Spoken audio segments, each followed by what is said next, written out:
Assalamualaikum Bu Guru. Hari ini saya akan mewawancari ibu saya tentang sumber daya alam air.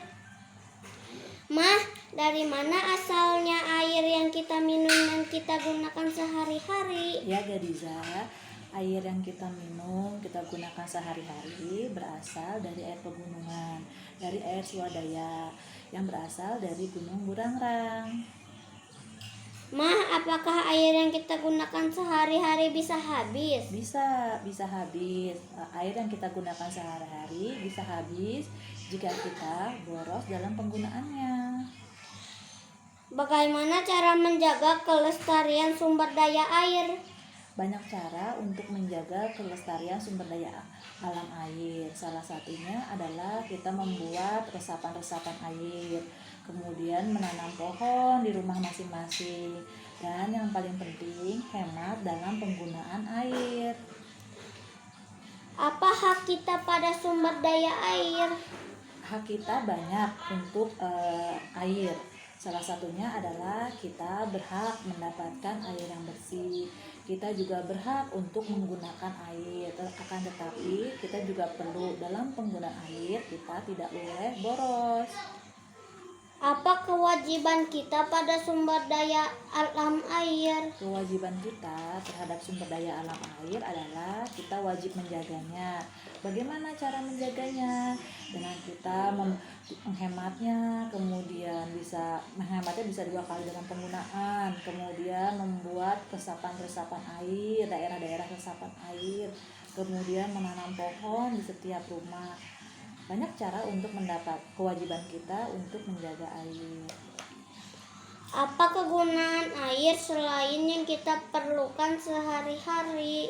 Ya, air juga bisa digunakan untuk pembangkit listrik tenaga air. Gadisa tahu kan? Tahu. Pembangkit listrik tenaga air, contoh kayak di Saguling ya. Waktu itu kita ke Saguling. Nah, di situ kan air digunakan. Kemudian di mana? Di PLTA Cirata ya, daerah Purwakarta. Itu juga air digunakan untuk apa? Untuk menggerakkan turbin, sehingga apa nanti air itu bisa dari gerakan menggerakkan turbin menghasilkan listrik. Ya benar. Apa dampaknya jika tidak menjaga sumber daya alam air? Nah, dampaknya adalah kita akan kehabisan, ya kan? Jadi air akan habis, jadi kita tidak bisa menggunakannya lagi, yang berdampak pada juga kekeringan gitu ya. Karena kan sekarang musim kemarau itu tidak terprediksi. Jadi nanti ketika tidak ada daerah resapan air, ketika kita mau menggunakan air tidak ada air. Apa saja yang bisa kita lakukan untuk menghemat air? Nah, banyak caranya ya, Gadisa ya. Salah satunya misalnya apa? Ketika kita menyimpan air hujan misalnya ya, bisa kita gunakan tuh untuk apa? Menyirami jalanan, menyirami pohon nanti ketika sudah tidak hujan lagi. Atau misalnya kita juga bisa membuat penggunaan air 2 kali. Misalnya air yang masih bersih bisa kita gunakan untuk hal-hal yang lain, menyiram jalanan dan sebagainya, seperti itu. Apakah ketika kita tidak menghemat energi air akan mempengaruhi hak orang lain untuk mendapatkan air? Iya, tentu kalau kita tidak menghemat air, maka hak orang lain akan kita ambil. Kan kita nggak boleh ya mengambil hak orang lain. Jadi nanti orang tersebut tidak bisa menggunakan air karena apa? Kita boros.